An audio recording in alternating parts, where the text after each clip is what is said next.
Paano nga ba gawin to?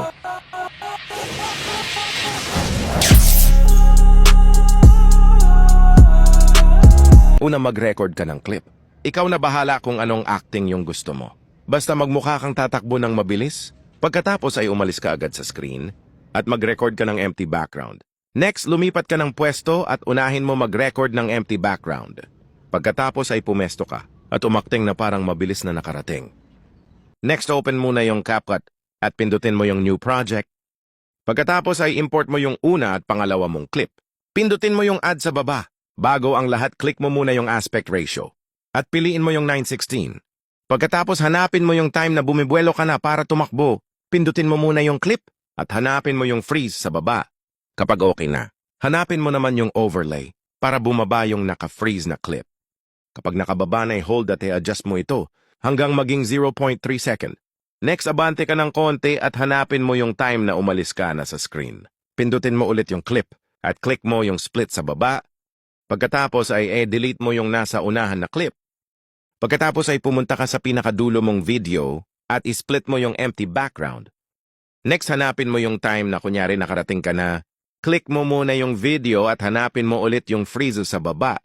Pagkatapos ay delete mo yung nasa unahan. Kapag okay na, pindutin mo naman yung naka-freeze na clip at click mo yung overlay sa baba. Next, adjust mo ulit ito hanggang maging 0.3 second. Pagkatapos ay ipantay mo dun sa may guhit. Kailangan dito siya nakapwesto. Kapag okay na, bumalik ka dun sa unahan. Pindutin mo yung nasa baba at hanapin mo yung Remove BG. Click mo at piliin mo yung Costume Removal. Next, pindutin mo yung brush at adjust mo yung size. Kapag okay na, guhitan muna yung tao. Next, pumunta ka dun sa unahan at maglagay ka ng keyframe. Pagkatapos, abante ka ng konti. Kapag pumuti na yung diamond, click mo yung tao at ilabas mo sa screen. Kapag okay na at nakita mong may diamond na sa dulo, bumalik ka dun sa pinakaunang keyframe at lagyan mo ng graphs. Pindutin mo lang yung parang telepono sa gilid at piliin mo yung ease in. Next, pumunta ka naman dun sa pangalawa mong clip na nasa baba at ulitin mo lang yung ginawa mo kanina.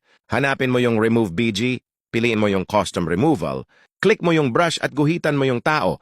Kapag okay na, lagyan mo ng keyframe yung dulo, atras ka hanggang sa mamuti na yung diamond. Ilabas mo ulit yung tao dun sa may unahan para magmukhang magkadugtong yung kanina. Kapag okay na, lagyan mo ulit ng graphs. Click mo lang to at piliin mo ulit yung ease in. Importante yan para gumanda yung bilis niya. Next, pindutin mo yung video effects. Piliin mo yung shake.